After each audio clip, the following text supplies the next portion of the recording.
नमस्कार, nation plus news की विशेष पेशकश में आपका स्वागत है। मैं हूं वशिष्ठ शुक्ल।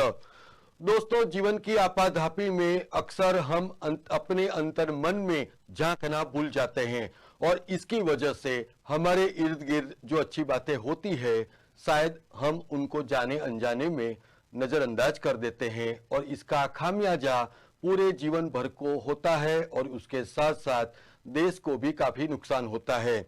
दोस्तों, आज मैं एक ऐसी विभूति के साथ आपको रूबरू करवाने जा रहा हूं जो सालों से पूरे देश और दुनिया में विचरण करके युवाओं को वेद के बारे में समझाते हैं और आखिरकार ये भी समझाते हैं कि अगर भारत देश को विश्व गुरु बनाना है तो क्या करना होगा। दोस्तों, आज आपके लिए खास मैं प्रस्तुत कर रहा हूं धर्मसभा विद्वत संघ के राष्ट्रीय अध्यक्ष ब्रह्मचारी निरंजनानंद जी महाराज को, क्योंकि ये हमारे लिए भी काफी सौभाग्य की बात है कि स्वामी जी वडोदरा के दौरे पर हैं और आज उन्होंने वक्त निकाला नेशन प्लस न्यूज के दर्शकों के लिए। स्वामी जी, आपका बहुत बहुत स्वागत है। स्वामी जी, अक्सर जब हम बात की डिबेट की शुरुआत करें तो सबसे पहले मैं आपको ये पूछना चाहता हूं कि पिछले कुछ समय से काफी सारी बातें होती है कि भारत के पास ये है, भारत के पास ये नहीं है, भारत से बेहतर पश्चिम है। तो आखिरकार ये क्या मानते हैं कि ये एंडलेस डिबेट है, अब उसका अंत होना ही चाहिए? बिल्कुल, वास्तव में ये डिबेट का विषय ही नहीं है। भारत सर्वश्रेष्ठ है, ये भारत को जो अपना शत्रु मानते हैं उन्होंने ही कह दिया है।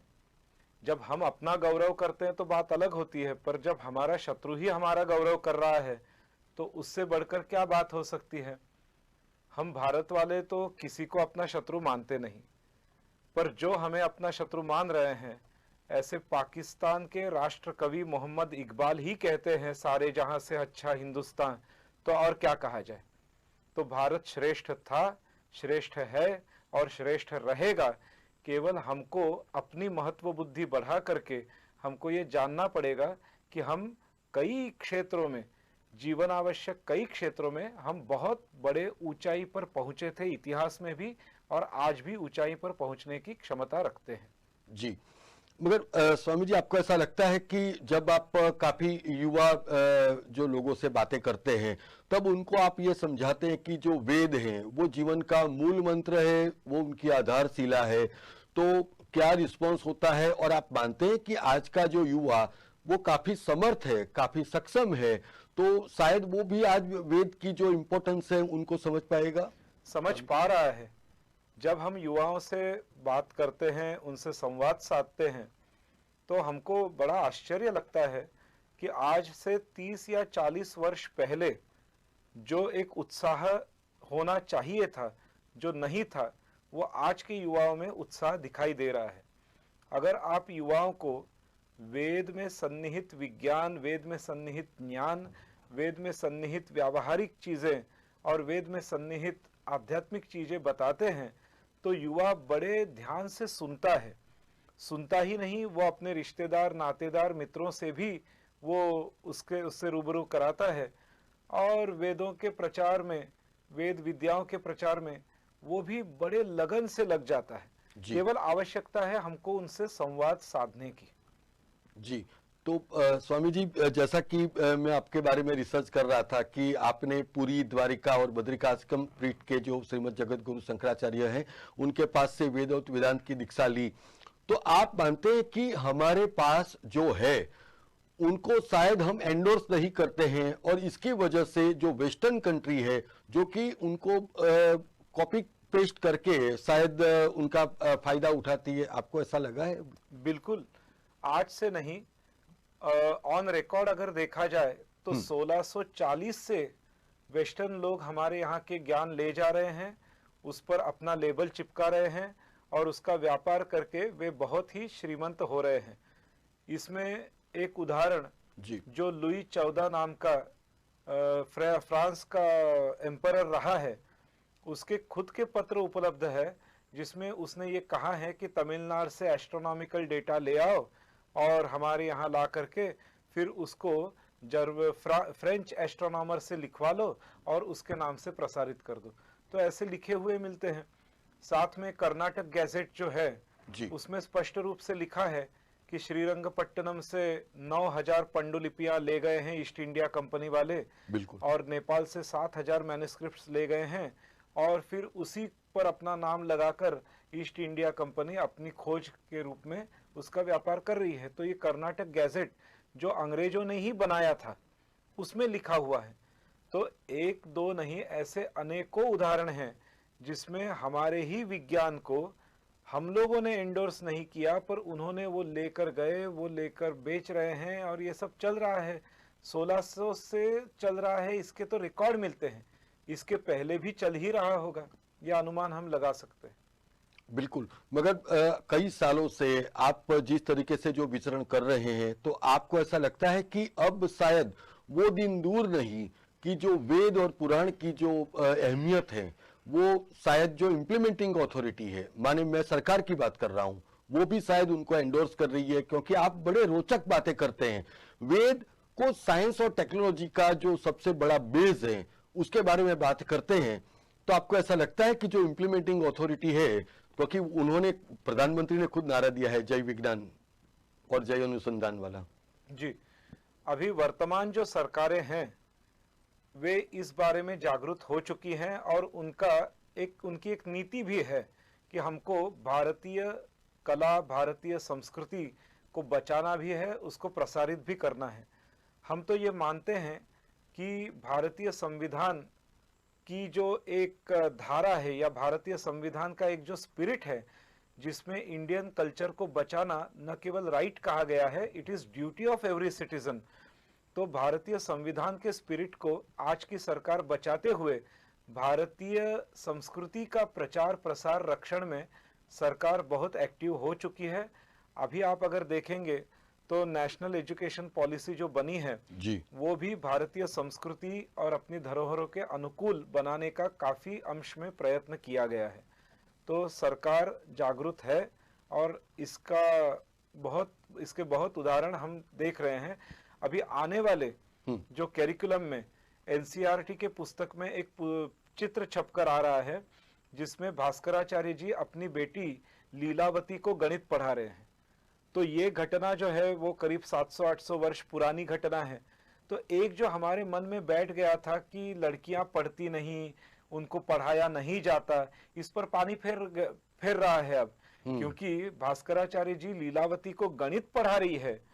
इसका एक चित्र अब एनसीईआरटी के टेक्स्ट बुक में आने वाला है आने वाले साल से। तो ऐसे बहुत सारी बातें वर्तमान सरकार कर रही है जो 70 वर्ष पहले ही होनी चाहिए थी। जी, तो क्या ये माना जाए कि जिस तरीके से जो इतिहास करवट बदल रहा है, तो कहीं ना कहीं ये भारत के लिए भी काफी अहम साबित होगा आने वाले दिनों में? बहुत अहम साबित होगा, क्योंकि इतिहास को जो इतने वर्षों तक विकृत किया गया, अब उस इतिहास को सही मायने में लोगों के सामने लाया जा रहा है। जैसे आपने देखा होगा सुभाष चंद्र बोस जी के बारे में जो फाइल्स बंद पड़ी थी, सरकार ने खुलवा दी उसको। अब जो आए पढ़ने लिखने वाला, जो अध्ययन करना चाहे, उसके लिए ओपन हो गया सोर्स। अब सोर्स जब ओपन होगा तो आपको फर्स्ट हैंड इंफॉर्मेशन मिलेगी। उसी प्रकार गोवा के इंक्विजिशन आदि के बारे में पुर्तगाल सरकार से जो 17 फाइल्स वर्तमान भारत सरकार ने मंगाई हैं, उससे आपको पुर्तगाली शासन कैसे था इसका अध्ययन करने के लिए अब ओपन हो गया। तो now it is an open book. अब आप किसी के चश्मे से नहीं देख रहे हो, आप खुद देख रहे हो सोर्सेस को, और उससे आप अध्ययन कर सकते हो। तो यही सही मायने में इंडिपेंडेंस है या फ्रीडम है अध्ययन के क्षेत्र में। जी, स्वामी जी, एस्ट्रोफिजिक्स तो आपका काफी पसंदीदा सब्जेक्ट भी रहा है, मगर पिछले कुछ समय से जो देखा जाए कि इसरो कुछ भी अगर अनाउंसमेंट करता है, चाहे वो गगनयान के लिए करता है, चाहे वो चंद्रयान 5 के लिए करता है, तो एक वेस्ट का एक अलग नैरेटिव सेट होता है कि किसी न किसी तरीके से जो भारतीय शक्तियां हैं या भारतीय दिमाग है उनको डिनाउंस करो। तो आप मानते हैं कि ये जो नैरेटिव है उनको इसी तरीके से बदला जा सकता है कि उनको प्रूव किया जा सके? बिल्कुल, एक बहुत गंदा नैरेटिव सेट किया जा रहा है भारत के विरोध में, और उसमें सभी बुद्धिजीवी जो वेस्ट के हैं या वेस्ट के द्वारा पोषित हैं वे लगे हुए हैं। परंतु आखिर सत्य तो सत्य उजागर हो ही जाता है। जैसे एक नैरेटिव सेट कर रहे थे कि इसी स्पेस मिशंस के बारे में, परंतु अब जो ये नैरेटिव सेट कर रहे थे वे ही अपने रॉकेट का इस्तेमाल करके अपने देश के सैटेलाइट छोड़ रहे हैं, हमसे वो सैटेलाइट के स्पेस को हायर कर रहे हैं। तो इसका मतलब जानने वाले तो जान जाते हैं कि भाई आप नैरेटिव तो सेटअप कर रहे हो, पर आखिरकार आप भारत की ही तो सहायता ले रहे हो। अब आयुर्विज्ञान के बारे में ही आप कहें जी। तो कोरोना के समय में दवाई जितनी चली उससे ज्यादा काढ़े चले। तो चाहे ये बुरी तरीके से जो नैरेटिव सेट कर रहे हैं, परंतु वास्तविकता का जब सरकारी स्तर पर उजागर करने का प्रयास चलता है तो ये नैरेटिव सब विफल होते हुए दिखाई दे रहे हैं। इसीलिए तो अब योग की शिक्षा पूरे विश्व में मान्य होने लगी, उसका प्रचार प्रसार होने लगा। जो द्व्यंक पद्धति बाइनरी सिस्टम हमारे वेदों की है, उसी के आधार पर तो सभी कंप्यूटर चल रहे हैं। तो नैरेटिव चाहे जो सेट करे, परंतु जो थोड़ी शांति से सोचता है वो समझ जाता है कि तो ये गलत नैरेटिव है, परंतु वास्तव में यही है कि भारत में बहुत सारा विज्ञान और तंत्रज्ञान और ज्ञान की बातें भरी पड़ी है। तो ये आपका कथन सही है, बहुत बुरे नैरेटिव सेटअप किए जा रहे हैं और ये गंभीर है। किसी देश के विरुद्ध, किसी संस्कृति के विरुद्ध अगर ऐसे बुरे नैरेटिव सेट किए जाते हैं तो हम तो यूनाइटेड नेशंस से यह मांग करेंगे कि आप इसकी जांच पड़ताल करें और ऐसे नैरेटिव सेटअप करने वालों को मानवता विरोधी सिद्ध करके उनको दी जाने वाले सभी अनुदान तुरंत रोक दें, क्योंकि एक मानवता की हानि कर रहे हैं ऐसे नैरेटिव सेटअप करने वाले। ऐसे नैरेटिव सेटअप करने वाले आतंकवादियों से कम नहीं है, ये हम कहना चाहते हैं। बिल्कुल, बहुत बहुत अहम बात कही आपने।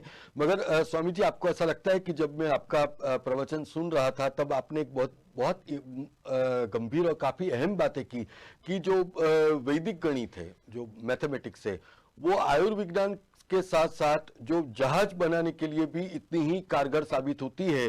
तो आखिरकार ऐसा क्यों है कि जो चीजें भारत के पास है तो हम दूसरे देश के ऊपर डिपेंडेंसी होती है? तो आपको ऐसा नहीं लगता कि ये कहीं ना कहीं अब ये पूरा जो माहौल है वो बदलने की जरूरत है? बिल्कुल जरूरत है।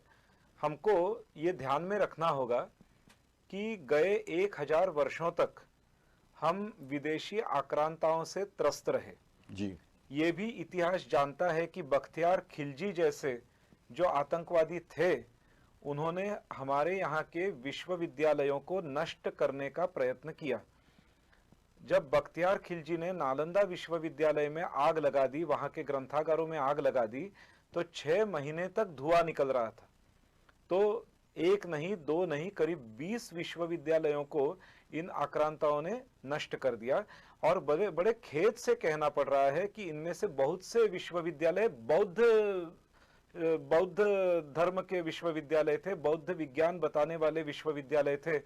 तो इन आतंकियों ने बौद्ध धर्म का जितना भयंकर ह्रास कर दिया है, उतना ह्रास तो पूरे विश्व में किसी ने किसी का नहीं किया होगा।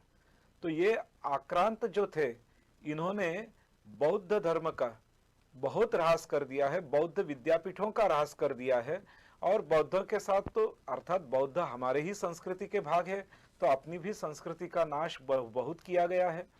तो देखिए, 1000 वर्षों तक हम हिंदू लोग, हिंदू का मतलब भारत और हिंदू हम एक ही मानते हैं, हिंदू लोग चाहे वैदिक हो, बौद्ध हो, जैन हो, लिंगायत हो, सिख हो, इन्होंने ऐसे थपेड़े खाए हैं कि अपनी जिंदगी को बचाना ही एकमात्र ध्येय रहा। जब 6-6 महीने तक लाइब्रेरियां जलती रही तो अनुमान लगा सकते हैं कि कितना विज्ञान नष्ट कर दिया होगा। अब इन सब 1000 वर्ष के आतंक के बाद हम अभी 70 साल हुए हैं कि हम स्वतंत्र हुए हैं। तो 70 साल में हमने बहुत कुछ ऊंचाई हासिल कर ली है। धीरे धीरे जैसे अपने को समय मिलेगा, समय बढ़ता जाएगा, स्वतंत्रता का अनुभव हम करते जाएंगे, वैसे धीरे धीरे हम अपनी विद्याओं को पुनः उजागर कर देंगे। अभी हमने कहा एक जगह पर कि अपने शास्त्रों में 40 विमानों का वर्णन आता है, जैन शास्त्रों में भी तीर्थंकरों ने विमानों से प्रवास किया हुआ वर्णन आता है, और बौद्ध शास्त्रों में भी विमानों का वर्णन आता है। अगर आज हमें कोई पूछता है कि कि आप कोई पुष्पक विमान हमको बताओ, तो भाई हमारे पास पुष्पक विमान आज नहीं है।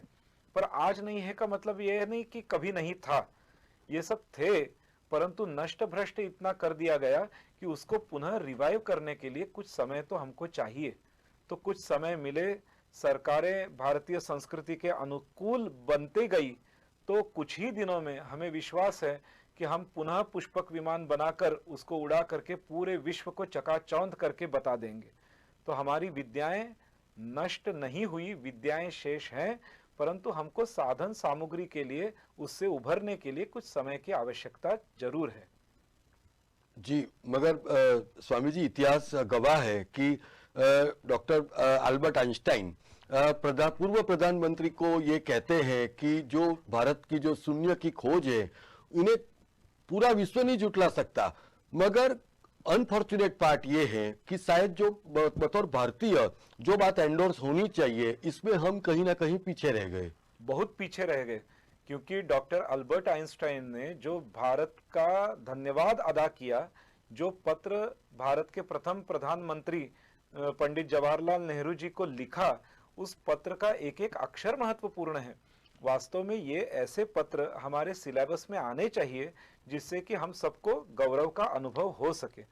तो अवश्य इन चीजों को उजागर करना चाहिए, तभी हमारी आने वाली पीढ़ी को ये अभिमान होगा, गर्व होगा कि हमारी संस्कृति की तारीफ बड़े से बड़े वैज्ञानिक भी करते हैं।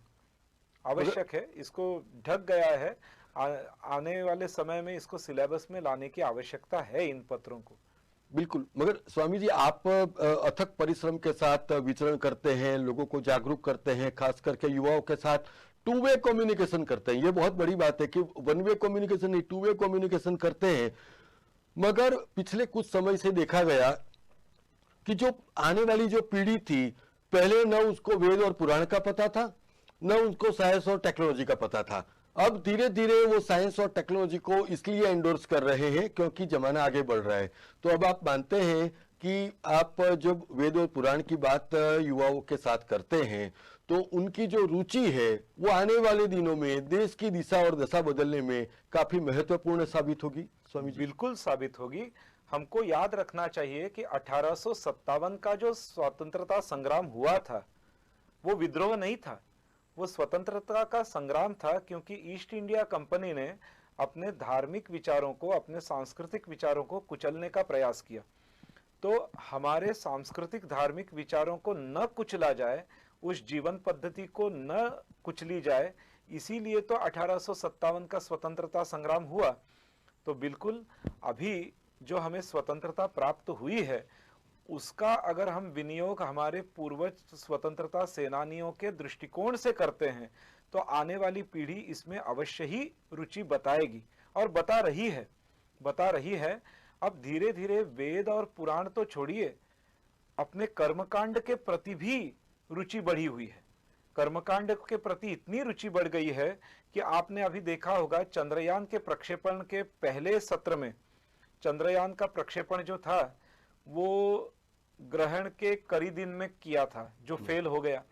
हमने अपने फेसबुक पे लिख दिया था और जना भी दिया था कि भाई कई दिन अच्छा माना नहीं जाता, कृपा करके थोड़े 15-20 घंटे आगे पीछे कर लो, पर अच्छे मुहूर्त पर चंद्रयान प्रक्षेपित कर दो।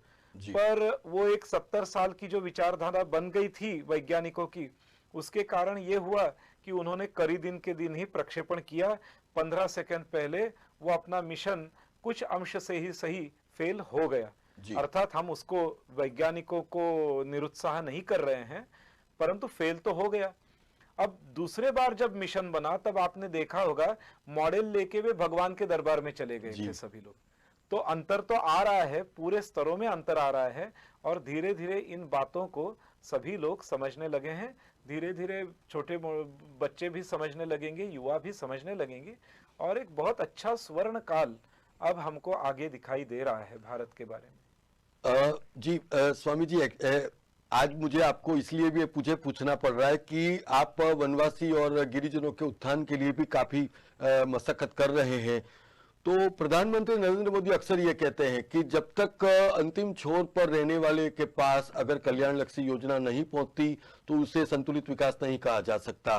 तो जब 22 जनवरी को जो जिसे पूरा विश्व बेसब्री से इंतजार कर रहा है वो बेला आ रही है और भगवान श्री राम फिर से अपने गर्भगृह में विराजित होने जा रहे हैं, तो आप मानते हैं कि कहीं ना कहीं जिस तरीके का जो अयोध्या में जो सीन है, पूरे देश में जो माहौल है, तो ये राम राज्य की ओर हम जा रहे हैं, ऐसा आपको लग रहा है? बिल्कुल। जो मोहनदास करमचंद गांधी जी, जो कि गुजरात के ही पुत्र रहे, उनका जो विजन था कि भारत में राम राज्य लाना चाहिए, जी। गांधी जी के हरिजन नाम की पत्रिका में और कई पत्रिकाओं में उन्होंने जो लेख लिखे थे, उनमें उन्होंने राम राज्य का डटकर उल्लेख किया था। गांधी जी स्वयं राम राज्य लाना चाहते थे। तो हमें लगता है कि जो नरेंद्र मोदी जी वनवासी गिरिजनों तक लाभ पहुंचा रहे हैं, वो हमारे भारतीय संस्कृति के अनुकूल वसुधैव कुटुंबकम के ही सिद्धांत को घर घर में ले जा रहे हैं। और राम मंदिर की स्थापना से राम राज्य का एक माहौल तैयार हो रहा है, राम राज्य के प्रति सजगता आ रही है। और ये गांधी जी का विजन था कि भारत में राम राज्य लाना है, तो गांधी जी के विजन पर नरेंद्र मोदी जी राम राज्य लाने की तैयारी कर रहे हैं, ऐसे हमें मन ही मन अवश्य लग रहा है। तो हमें लगता है कि गांधी जी जहां कहीं आज होंगे, वहां से बड़े प्रफुल्लित होकर सोचते होंगे कि ये पंतप्रधान वो है जो मेरे राम राज्य के सिद्धांत को प्रत्यक्ष धरातल पर अवतरित करना चाहता है। तो नरेंद्र मोदी जी इस बात के लिए अभिनंदनीय ही है कि वे राम राज्य की ओर धीरे धीरे लोगों का ध्यान आकर्षित कर रहे हैं। और राम राज्य क्यों ना आए, क्योंकि जब पाकिस्तान के ही राष्ट्रीय कवि कहते हैं कि भगवान राम फरिश्ताए हिंद हैं, तो फरिश्ताए हिंद के विचारों पर राज्य क्यों न चले।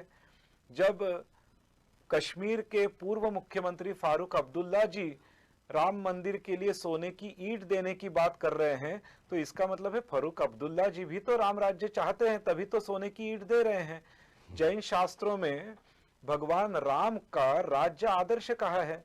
तिब्बत में जो बौद्ध ग्रंथ हैं, उसमें दशरथ जातक आदि को आप पढ़ेंगे तो बौद्ध ग्रंथ भी राम जी को आदर्श मान रहे हैं। तो इन सब घटनाओं को देखकर हम ये अवश्य अनुमान लगा सकते हैं कि राम जी को आप भगवान मानो, फरिश्ताए हिंद मानो या महाराज मानो, जो भी मानो, वे आदर्श थे।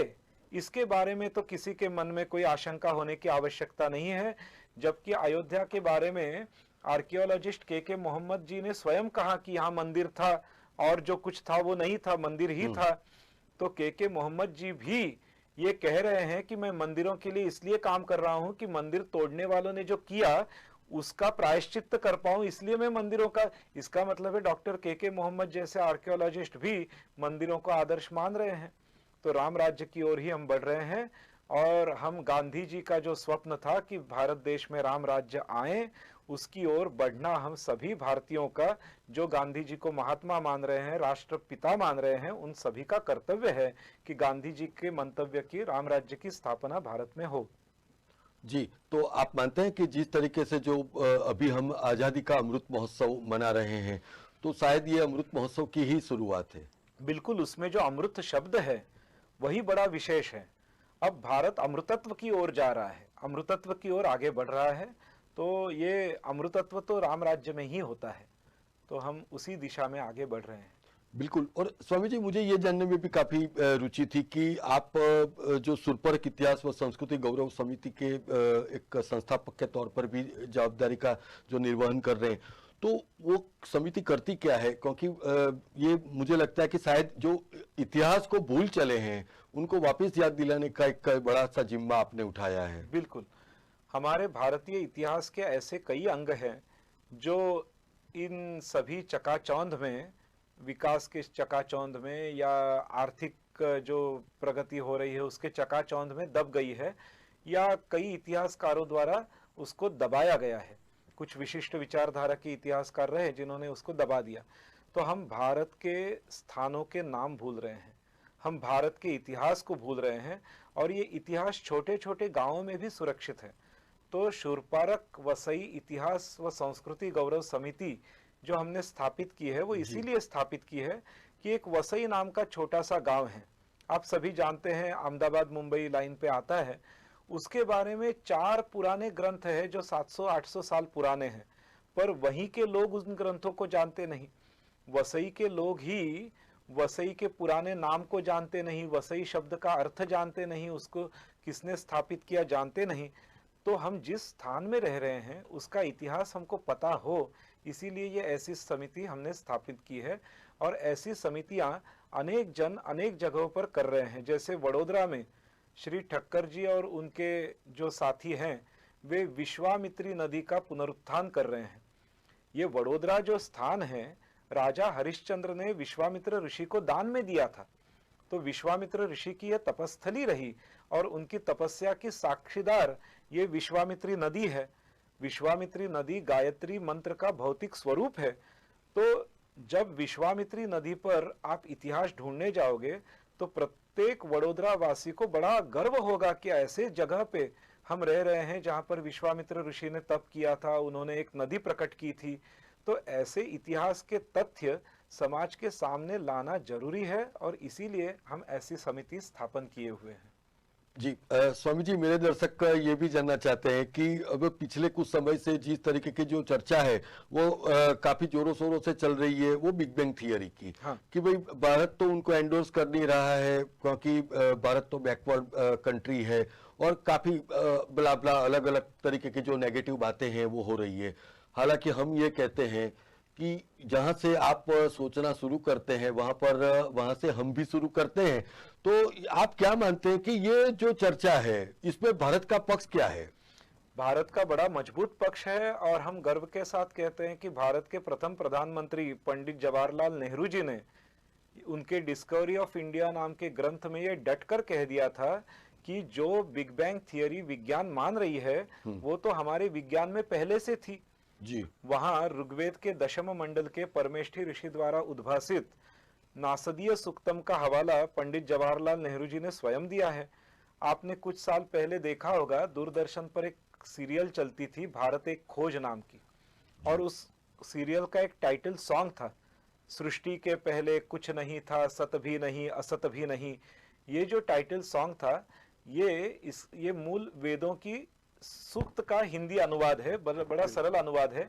और स्वयं पंडित जवाहरलाल नेहरू जी ने कहा था कि विश्व के रचना के बारे में हमारा विज्ञान अभी के विज्ञान से बहुत आगे है। और ऐसे कहकर नेहरू जी ने डिस्कवरी ऑफ इंडिया में ही वह प्रमाण दे दिया था कि वेदों में ये पहले से बिग बैंग थियरी आ चुकी है। तो ये सब थियरीज अपने यहाँ पहले थी, परंतु उसका पठन पाठन अध्ययन अध्यापन इन आक्रमणों के कारण रुक गया। पठन पाठन अध्ययन का क्रम रुक इसलिए गया और कोई कारण नहीं था, आक्रमण होते गए। इसीलिए इन आक्रमणों के कारण बहुत सारी पाठशालाएं तोड़ दी गई, बहुत सारे विद्वानों को कन्वर्ट कर दिया गया, जबरदस्ती उन पर कर दी गई, ऐसे बहुत सारे कांड हुए हैं। तो इसके कारण ये सब दब गया था, अब धीरे धीरे बाहर आ रहा है।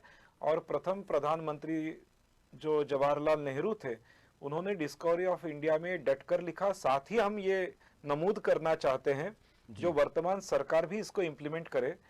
जवाहरलाल नेहरू जी ने एक राष्ट्रीय पंचांग बनवाया था। हम जो टीवी शुरू होता है तो देखते हैं ना, भारतीय सौर अमुक अमुक ऐसे कहा जाता है। तो एक राष्ट्रीय पंचांग उन्होंने बनवा लिया था और आज भी भारत सरकार उसे छापती है, परंतु वो व्यवहार में नहीं आता, उसको व्यवहार में लाना चाहिए। तो जवाहरलाल नेहरू जी का भी एक विजन था कि भारत का स्वतः का एक पंचांग होना चाहिए, भारत की स्वतः की एक पहचान होनी चाहिए काल गणना के बारे में। तो वर्तमान सरकार से हम ये कहना चाहते हैं कि उस नेहरू जी के विजन को वे प्रत्यक्ष धरातल पर लाने का प्रयास करें। भारत का खुद का एक राष्ट्रीय पंचांग, सरकारी राष्ट्रीय पंचांग है जो छपता है।